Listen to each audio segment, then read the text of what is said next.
Well, for the last part tonight, we wanted to talk a little bit about some of the tournament analysis for week 4, 5.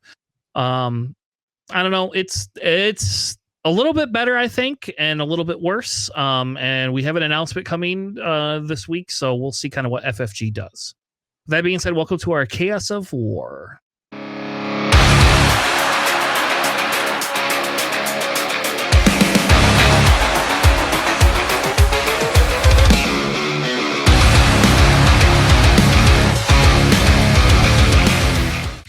Welcome to our Chaos of War. Thank you all for joining us tonight. This is our discussion on the tournament analysis. I don't know, like there are some cool lists I found, and there's some cool results, but really I think the big thing is did Jango dominate?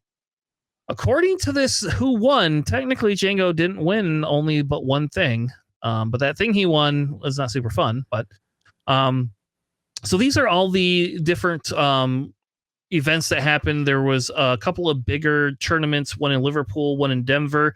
Those are the two bigger ones that we're going to kind of cover some lists from tonight. But just so you can see, we have a link in the description for tournament, the Sweet Tournament Hub, and you can like check out all the different lists and all the different events from each of the different weekends. As you can see, Jango has now won 2 things. Again, I don't think that makes him OP. But as you can see, him being the winning leader of 42% probably means something's going to happen. And then if you kind of scroll down and we look at, in the top 8, he's hitting 44% of the top 8. So if you kind of look at the fact that he's won 42% of tournaments and 44% of top 8, there's probably got to be a change coming. We don't know what that is. Last week we speculated on that. You can go check out our video if you want on what we feel it would be. I don't want to get into it tonight. I don't want to have another conversation about it. Just FFG will tell us on Wednesday if anything's going to happen. But based on these numbers, I don't know. That's pretty indicative. The biggest problem I have, though, is like if people know the deck wins and they know this, they just take it, right? And so like we don't always have true competition, because if you're paying a bunch of money to go to an event, right? So if you're paying money to fly somewhere, you're paying for hotels, food, and the tournament price, are you going to take something that you don't know beats Jango or could be good into the field? You're probably taking just whatever the people are playing. And my biggest qualm with that is like I would prefer, and I said this last week, I prefer if FFG just told us this is how you beat Jango. You know, here, let's give you a curated deck list. This beats Jango. Merry Christmas. You know, but because Jango was part of the original design team who is not longer there, I do think that there is a possibility that Jango was not taken into consideration when all these other cards were created. And because of some of the newer cards, Jango rises a little bit higher. So let's start with Denver. We'll just start there. As you can see, the top 3 lists are Jango. The one that won it was a 30 health one. So I guess if you want to counter other Jangos, take the 30 health one. Is that the answer? There's also another 30 health one in 8th. Yeah, exactly. Yeah. Also 30 health Jango is what, the 3rd most taken leader / base in the top 8 here? Yeah. Which is hilarious to me. Yep. So you could either take Target Town or you could take 30 health base. Like, so I do like actually they added the Radiant 7. I think that's like a severely underutilized card because I think that thing's awesome. And it seems really, really good against other Jangos. It does. I actually put it in my Boba deck 2 weeks ago to counter Jangos because it felt very good into Jangos, especially TDRing that. Yep. Felt really good. 5 interact and then everything gets reversed grid. I have it in my Boba deck. Before like Jango was ever popular, so I just love that card. I think it's a pretty solid card. Yeah. So notable in here is we have a Luke Data Vault. We are going to cover that list because that's exciting. And so the story behind that, by the way, the story actually behind that is that's Steve from KTOD. And he actually took that just to win the Luke showcase. That's all he just had to be the top. You had to be the top Luke player to win the showcase. He actually like was like, oh, if I get in, great. If I don't get in, whatever. Like I just want the top Luke spot so I can get the Luke showcase. And well, he won the Luke showcase. And actually it makes me think maybe that would be fun to run when I go to Richmond, because like I kind of want the Luke showcase too. Like I actually like that Luke showcase art, and that would be something like I would keep and play for a while. I don't know. So the first list for the Denver SQ was the Death Watch. So this is the 30 health base. I'm not going to cover the list. Obviously, the notable changes is they have main deck electromagnetic pulse, which we predicted last week was the big change that should go into a lot of these decks, especially if you have to counter the mirror. Also notable is he has open fire in there. That's not ran by a lot of Jangos. Well, he doesn't have the Tarkin Town, right? So you still need to be able to kill things. Do something. Yeah. That's my assumption. But it is, and it came in very handy in Jango mirrors. He also has Palpatines in the sideboard, and that's definitely something that's newer. And Cad Bane's. He just put a bunch of top end in there for a sideboard. And my assumption is it's somewhat to counter the mirror and the like longer games, like the Luke games and things like that. I can't remember if he was the one that played against the Luke player on stream or not, but we saw the Luke player a couple times on stream. And one time was against Jango. So I like the Palpatine editions. I think that's awesome. And I'm happy that people are getting tech that we told people that we talked about that before. Like that is like Palpatine is just a great card. Period. They ran like the Palp and the Cat at like the very, very beginning of last set in Jango decks. Yeah. Because, you don't have things like Devastators and War Juggernauts and all that stuff. So like, probably been playing since then or realized that they're pretty useful. But also, when you have Jango out and they haven't managed to kill him, Palpatine will just exhaust 6 things. Yeah, I had Palpatine in my sideboard, and that was the same thing as like I had that in Sneak Attack back in the day, and because you just Sneak Attack a Palpatine out. Like if I have to bring Palpatine in, I'll bring Sneak Attack in, therefore boom, see ya, have a nice life. I don't know. I like it. I think it's cool. The other top deck, this one is the more low to the ground one. That we saw what I would call more of the aggro style deck, and my personal opinion is that's probably why in the long run it did not win over the other one, because the other one has some better top end than this deck does, plus it has less health. This one, again, there's nothing like super spicy other than those Kimajilas is kind of in there for a little bit more indirect damage. And then of course the sideboard, I love the on the doorstep that was brought in for the mirrors. And the planetary bombardment, which I guess can be good. I don't know. So those were the top 2 lists.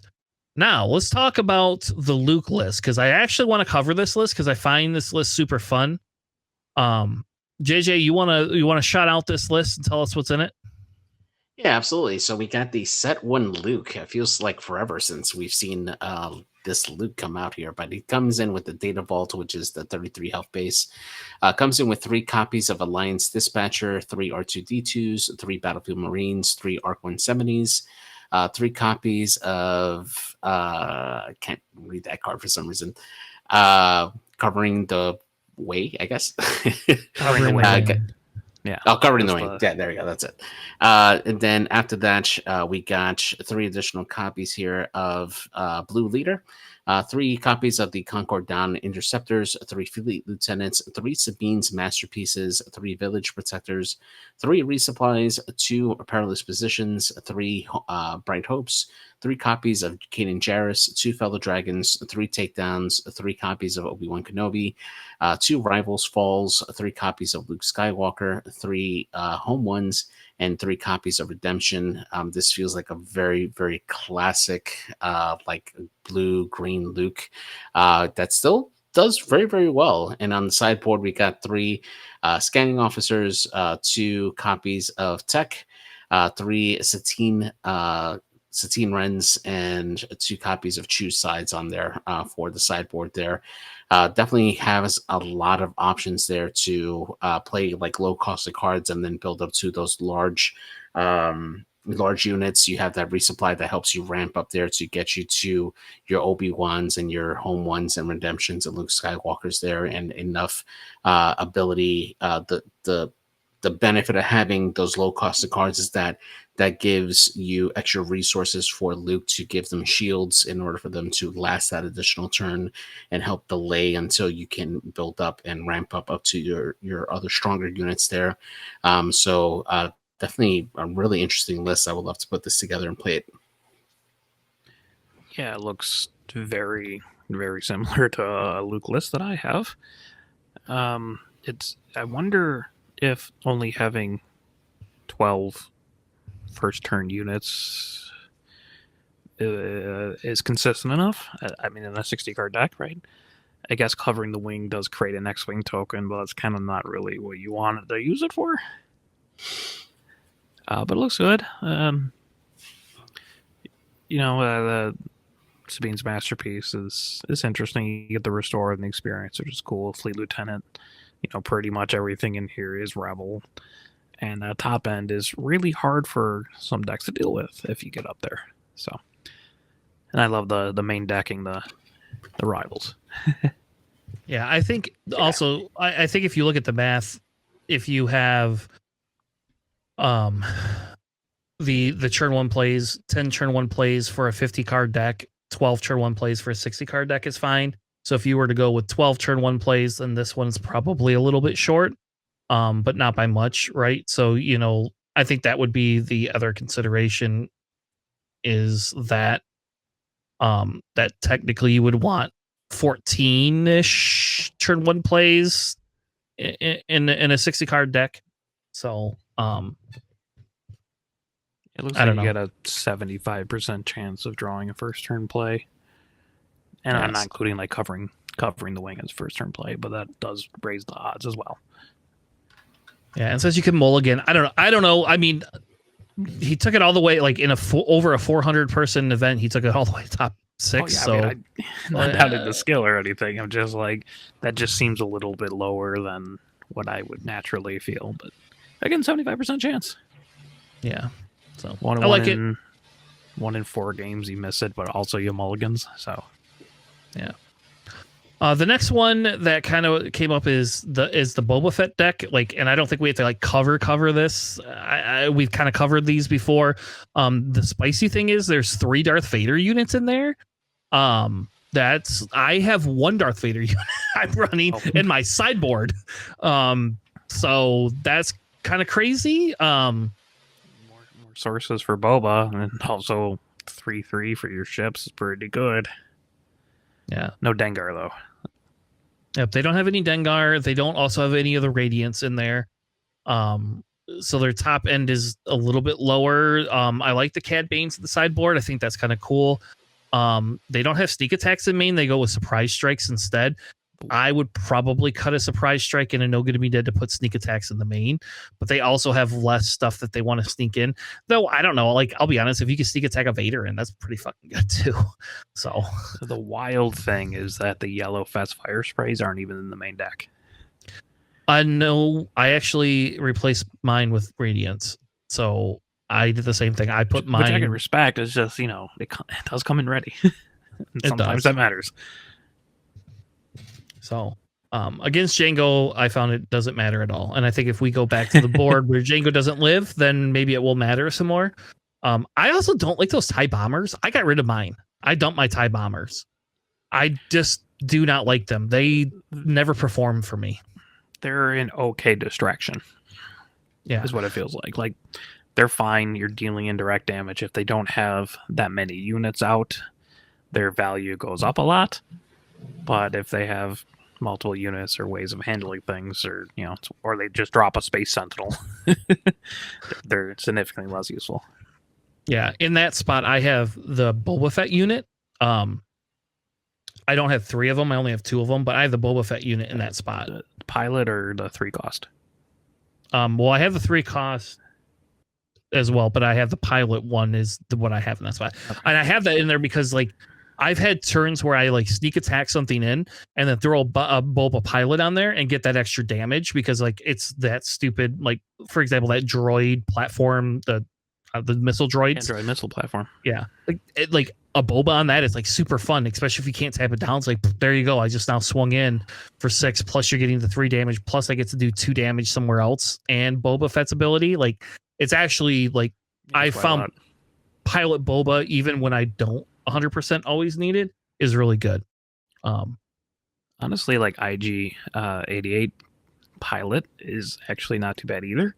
I rarely put him as a pilot. More so, it's just, well, he's a 7 attacking, 5 cost ground unit. Try to deal with it. Also makes an excellent distraction. He does. Yep, I like him too. I don't have him in my deck currently, but I think if we see a Jango Fett change here, this deck changes. I think this deck immediately changes up. I think that is why it's built kind of this way. Yeah. So I like it though. The other data vault that we saw was a Yoda data vault. Have we covered a Yoda deck? Because this deck's wild, by the way. I believe it was Charmer from Ice Cave Radio was running something very similar at the Lansing BQ where we were at, with like the Endless Legions trick and all that. But now you have Starhawk, so that thing costs a lot less. This deck is wild. I'll go over it. It's so cool. It's funny. So yeah, Data Vault Yoda. So 60 cards. You got triple Battlefield Marine, triple Luke Pilot, triple the Phoenix Squadron A-Wing, triple Regional Governor, triple Spark of Hope, triple Blue Leader, double of the Escort Fighter. That's the 4/1 ambush. 1 tech. Tragic. Triple Village Protectors, triple Resupply, triple You're My Only Hope, double Bright Hope, triple Takedown, double Obi-Wan, double Rivals Fall. All that seems pretty normal. Now it starts to get out of control. Double Cad Bane, the Yellow Villainy, triple Luke, 1 Radis, 2 Tantive 4s, triple U-Wing, 1 Architon's Assault Cruiser, triple Redemption, 1 Relentless, double Starhawk, 1 Annihilator, and double Endless Legions. And in the side, you got double Scanning Officer, double the Concord Dawn Interceptors, double Direct Hit, double the MC-30s, 1 Rivals Fall, and 1 Turbo Laser Salvo. I mean, Yoda does like cycle cards, so you can hit your one-offs a little bit more, but also it's a 60-card deck. But yeah, just play like the Starhawk, and then just play Endless Legions next turn for 7. And then unleash your Annihilators, Relentless, Cad Banes, all that stuff. Yeah, I'm trying to find out if this is the guy that was on stream. There was a guy that on stream got a Endless Legions off. Like, incredible. Actually got it off on stream. It was hilarious. Like, I was like, holy crap. Like, I've never seen anybody on stream get something like that off. Like, that's how crazy he did. I think it's Legions would cost 8 because it's not a double green. Well, whatever. Sorry. Yeah, I think it's that guy. I think this is the guy, but I'm not 100% sure. I think his name was like Giovanni or something like that. If you got double Redemption in your resource row, just heal A, then play another Redemption. Heal more if you need it. But yeah, it's always fun to just see Endless Legions pop off and then like, hey, look at Yoda, and he has just like an Annihilator. But man, you really have to make sure you can stabilize and get into the Starhawk and that combo. Yeah. Or just wait until you're down to 5 health and just You're My Only Hope it anyways. Yeah. Yeah. And the guy that like the My Only Hope, like that triggered like all the time with that guy. Like I think this one, I don't know if it is or not, but all I know is when they triggered the Endless Legions on stream, like it was hilarious because like all of a sudden all these units come out and like there's 10 minutes left in the round and you would think the other side would just concede. Like, just concede, you're not gonna win. There's nothing you can do to tap all these down. Your Jango's dead. Like I don't know. I like this deck. I think this is crazy. Well, I don't know. I don't think I could run this. I would definitely have more text in there personally. Mm-hmm. And I don't know if I'm all for the Spark of Hopes again. Like we talked about that before. I don't like put things into your resource pile though. That is true. Which is important for Endless Legioning things. Yeah. I don't know. Endless Legions always just feels like a win more, but sometimes it's your only hope. It is. The next one we have is a Leia Lake County, right? Like we don't. It's not just Leia like double green. Like they're like, no, we don't care about double green. We're gonna go with Leia Gray because we can. At 4 extra health, you know. Oh, crazy. So yeah, you could run Data Vault though for 3 extra health, and then I guess it dilutes your pool. But there's so many rebels nowadays, though. So I haven't seen this list, so we're going to cover this one too. He's got 2 of the R2D2 pilots, 3 Rebel Assaults, 2 Alliance X-Wings, 3 Battlefield Marines, 3 Luke Skywalker pilots, 3 Phoenix X-Wings, 3 of the Fleet Admirals, which I think is a genius include. I think more people should be running that card than currently are. They are rebels too, which is actually pretty impressive. Yeah, but yeah, anytime your opponent draws 1 or more cards, like during the action phase, which is like TDR. Yep. TDR experience. Yep, you get an experience. It just seems really good in that meta.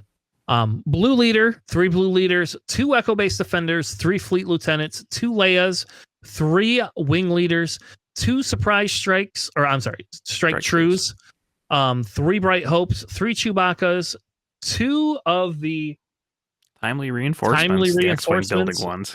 Yep, which is crazy. That's in there. 3 General Recons, 3 Ewing resupply or Ewing reinforcements, and 2 of the home ones. In their side, they have 1 air superiority, 1 Admiral Yularen. Yeah, I guess 1 Admiral Yularen, 1 of the Echo Base Defender, 3 Take Captive, 2 Traitorous, and 2 Tantives. Wild. This is a wild deck. Like, you just take captive with something Chewbacca's on. You know how frustrating that is. Yeah, That is but that's just wild. That's so cool. I like this deck a lot.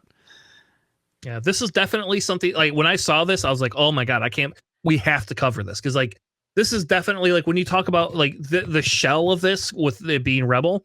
Isn't even your typical Rebel shell because usually it's a red Rebel shell that you play with this. This is we're going to give you an all green gray Rebel shell and somehow it's going to work. I don't like the timely reinforcements personally, but that's just me. Though I don't know what I'd put in there. Like I don't know. And it is good against like big space stacks, right? Because you end up building 3-ish X-Wings and they all get Sentinel. So I can see why it's in there. It's just, it's a little bit wonky. But also, you are a single green deck. Yeah. So you might be a little bit thin on some cards. Yeah. Or like the utility of these things, right? Like, because once they get past your Bright Hopes, what other Space Sentinels do you have? Nothing. Right. Yeah. Should be more Endless Legions, though. Yeah, but it's... All right. Now we're going to move on to the Milan sector qualifier. This one had a little bit more diversity in its top cut. A couple of Jangos still hit the top 4, of course. Bosk Blue took it down, which I'm very surprised that took it down against Jango, but all right, that's pretty cool. We haven't seen that win anything this set yet, so that's kind of nice. There's an Anakin in there that was cool, and a Gar Saxon making it, and then a Han Blue made it up there. So again, this makes you think Jango isn't broken. Like this top 8 like feels a little bit better. I think a lot of things that happen to be very good against Jango are very bad against the rest of the field. with a couple exceptions of like really hard control kind of things. So maybe that's why. Yeah, and I apologize. This is the Liverpool, not the Milan sector qualifier. I don't know if that makes a difference, but so they're a little bit further away from each other. Yeah, just a little bit.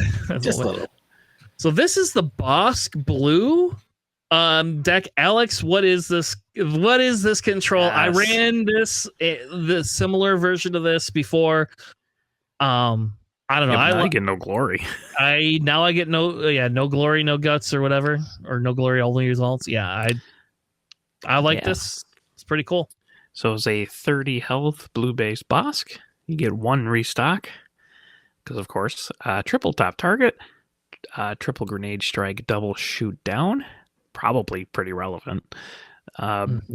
Triple death mark, triple client, triple make it opening, double merciless contest, triple open fire, triple power of the dark side, triple perilous, triple takedown, triple vigilance, triple no glory results, 1 rivals, triple Palpatine, triple Stoke, triple Super Laser, double Avenger. In the side, you have 1 copy of Entrenched, triple Mission Briefing. That's the one that you just draw cards. Just draw 2 cards. Triple Cham, right? Cham Sedula? Yep. Which is kind of weird. I guess there's like Piet decks and stuff that'll ramp you, right? Double Chilled Sin and 1 copy of the Bounty Hunter's Crew. That's the one that gets you an event from your discard pile. Interesting to note. No Fell the Dragons. Yep. And only 1 rivals. You don't need them. Yeah. I guess you don't need it. But yeah, I mean, it's just pretty hard control. Try to claim bounties with Bosk. Try to double claim the client or the top target bounties for double digit healing. Or just draw a bunch of cards with Deathmark. Pretty wild. Never really super into Blue Bosk, but I have played around with it before. Still kind of prefer green, just 'cause bigger units are funny. Yeah. I don't know. This deck's crazier to me. Like they opted in for Grenade Strike over Bombing Run, right? Like I don't know. Bombing Run feels like it could fit in here too. And yeah, not having a second rivals just seems criminal. Like I don't know. Yeah. They also aren't running Search Your Feelings either in here, right? Which feels a little bit bad after playing that trench deck where I'm just, I really need this. But it's also not the trench deck. Yeah. I don't know. It's cool. I like it. It's definitely different. The next one is the Jango Fett Tarkentown that lost to it. This one is Dooku. The units in there. Yep. Which is pretty cool. Yeah, 1 Boba unit, 2 jetpack units, and Dooku. I'm assuming the jetpacks are to tech against the other Jangos, right? Like it's the middle finger to the other Jangos. If I have a shield. Yep. And planetary bombardments on the side too. That's really nice. Yep. And Chams are in the side, which I thought was a thing, but I guess not. I don't know. Like I thought that was a big thing. Like Chams in the side makes sense against other ramp decks. Or sometimes it kind of makes sense even against Jango. You could slap that mother down and I don't know. Sure. But anyway, nothing else really big shocking. That's the major differences. Yeah. The Dooku's, I like the Dooku call personally. That's just me. But they're also running 3 sneak attacks, so that makes sense with the Dooku's. So if you haven't Dooku'd double Raiders, it's rough. Yeah. Yeah, that's pretty rough. Yeah. They also have the 9 1-cost units in there too, which is pretty interesting. The triple it was the one from like Italy, right, that we saw last week. Mm-hmm. It's a more aggro-ish version of the Jango decks that we hadn't seen as much in the States. So all right, the next one is Anakin Colossus. I don't know. Have we gone over an Anakin blue deck? Not this, no. No. All right. But I've seen actually pretty similar ones to this. Yeah. JJ, you want to cover this one? Yeah, absolutely. So we got Anakin in the Colossus here. So we got 3 copies of R2-D2, 3 Daring Raids, 3 Force Throws, 2 Anakin's Interceptors, which I absolutely have grown to love. They're great.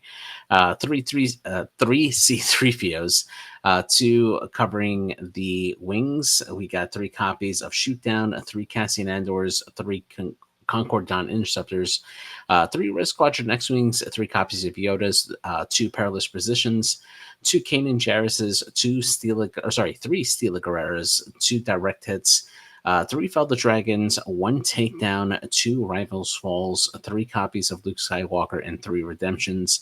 And then for the sideboard, we got 2 copies each of Restock Tech and Crate Dragon, and then we have 1 copy of Chewbacca and 3 CAD Camp Cinderellas. Yeah, there we go. Yeah. So I like this a lot, actually. It's definitely more of a control version of Anakin, which is something that we don't really see too much, between all the daring raids and force controls and perilous positions and such.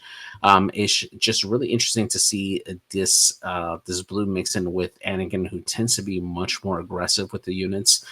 Between R2D2 and C3PO, you can pull out those bigger units and then just delay until you can play those bigger cards to help push the game to the closing there. But I definitely like the control that you have here, definitely with all the different cards there to just shut down your opponent's offense and push damage through later on. Once you deploy Anakin along with your other strong units, you just make a really big unified front to push in damage into your opponent's base. So I like this list a lot.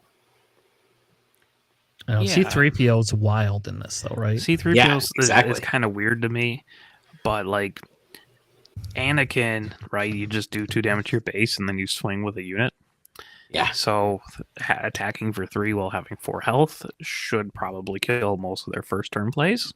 So I can kind of see that, because otherwise you got the R2D2, and I guess you call 3 because you got 14 cards that cost 3, but it's cool. I enjoy it. Steela, there's a bunch of tactics that are really good. Carving the Wings a tactic, shoot down's a tactic, and so is direct hit. So you got more of the tactic pulling. You usually got Steela Guerreras and like the blue Mace Windu deck from last set, pulling the tactics like that. But seems good. Seems interesting. The Red Squadron X-Wing, draw an extra card. So yeah. I like it. I think it's good. And that Blue Squadron X-Wing lives, right? And the next turn it can kill something with 5 health. So right. You don't care. It's gonna die anyway. It's there for a body and then to kill something. That's what it's there for. And you could make your Anakin attack for 10 with Colossus, because it goes up to 30 damage on your base. I guess. All right, the next one I want to cover, good old Palpatine Blue. Alex, let's talk about this list, because there's some one-offs in here. That's crazy to me.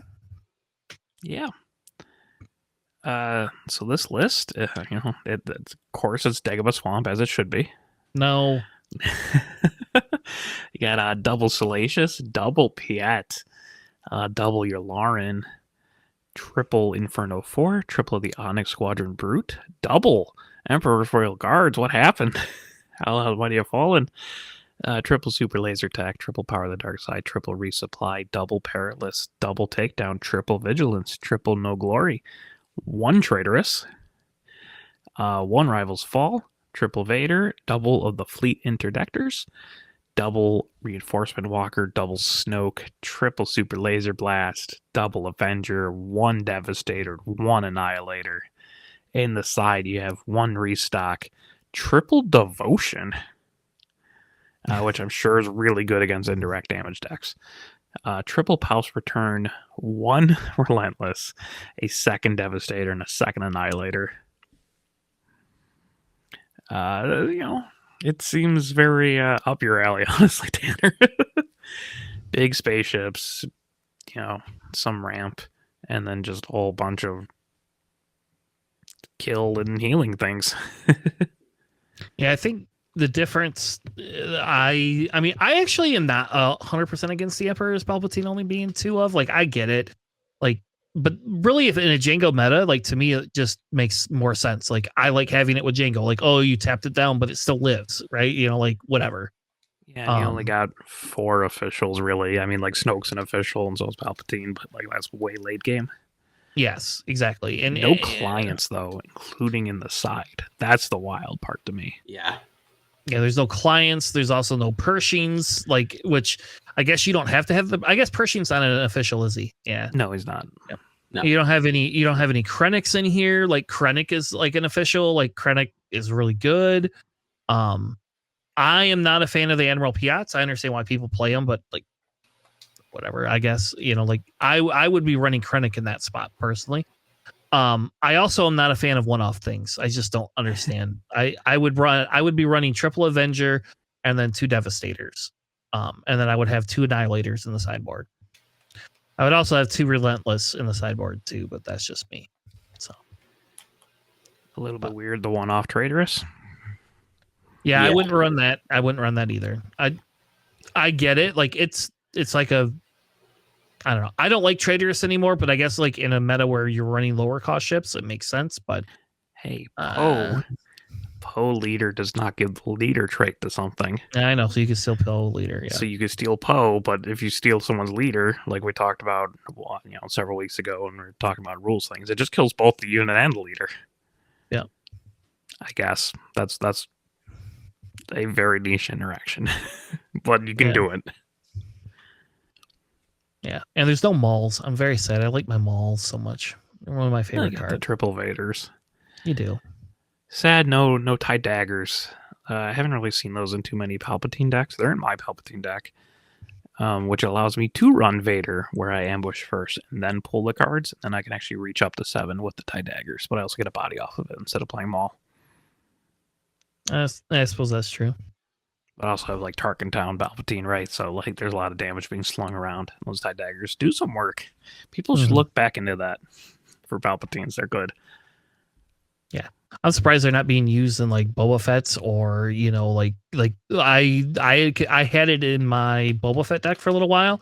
It just was less impactful than I thought it would be, but it works very well. Palpatine, it's pretty nice in Palp, not gonna lie. And like you don't really care about palping it because it's a 2/2. You're just using it for the 2 damage and the damage things. Yeah. So the last one is an Obi Green. We're not going to cover it. But sorry, Justin. Like I'm not covering it just because of Justin. I'm not covering it. But this deck is like this is the JJ deck here. Like so many one ofs in here. Like why do I need one of General Rekin? Why do I need one of Redemption, 1 home 1? Like one dogfight, 1 forces with me, 1 Akbar. Yeah, but I got 3 regional governors. Don't worry, guys. I can name something, and then you can kill my regional governor the next turn. And name it again. You get to heal 1 with Obi-Wan. It's not super bad. Right. That's true because they can't Tarkentown it as easy. That's fair. But I don't know. I'm not going to cover the deck. I think we've covered this before. This deck is just. I don't understand how this deck works. It just shows you that there is some value in Obi-Wan that we had not seen before. We've talked a little bit more about Obi-Wan, and the fact that you could run this kind of wild of a deck and do in the top 25 in a 400 larger than 400 person tournament shows that Obi-Wan has something that we originally had missed, and shows that Obi-Wan should be given a little bit more consideration. And especially in this meta, I think. I won't lie and say like we've tested Obi yellow and Obi red. Both of those have been like testing decks. Justin obviously ran the Obi yellow deck, but like those are just Obi has become a little bit. This is a little too inconsistent for me. If I was going to do this, I'd want that extra 3 health with the other base so I can make this more consistent. If I want all these weird odd numbers, I don't know. But I mean, it's blue green hero tends to do pretty well, right? It's durable and it restores. Yeah, and that's kind of what this is doing. Yeah, there's no covering the wing, which is weird. I think that would just be an easy include. And then backup's wild. Yeah, and then it has like Spark of Hopes, but no resupplies, right? Like so, like. And only 2 of them. So it wants a kind of ramp, but not really. And then 2 General's Blade, 2 Jedi Lightsabers. Like, well, I get it, but like choose kind of which one you want. Do you want the raw damage output controlling of Jedi Lightsaber, or do you want the unit cheats of General's Blade? Yeah. If you're running Hu Yang's, which just has 3 of them, I'd probably just go with the General's Blade the whole way. Yep. Because it's easy just to upgrade him and let him run away. But man, Obi-Wan with a Jedi lightsaber is just so hard to out. Yeah, and they're not running any. They're not running any Obis, and they're running 1 forces with me. Like, and no rival. There's no rivals fall. I don't know. Whatever. You got 2 direct hits.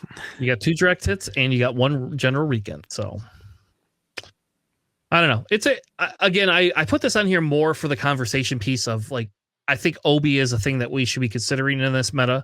Obi tends to be one of those decks where people will get a little, like, well, this whatever, but that one heal is better than what we originally thought. And the fact that if you do get to ramp, you can come out on the same churn that Jango comes out, and it just kind of stops the Jango pretty easily. And if you haven't played your resources, you throw a freaking Jedi lightsaber on Obi, then like the game, it's just game over at that. Like there's nothing Jango's going to be able to really do to stop some of that. So, well, all right. I think that's it, right? That's all of the lists. I don't really have a lot more I want to go through, and I think everything hinges on this Wednesday, right? Like this Wednesday will dictate what changes they're going to make, if any, to the meta, and that kind of helps us entail like how we want to build a deck. I think that Obi deck will never have to change because it's just crazy enough. It doesn't like counter anything. It's just its own weird. Well, Obi is also very, very specifically good into Quinlan and like Cad Bane as well, and both those are also very, very strong decks. Yeah.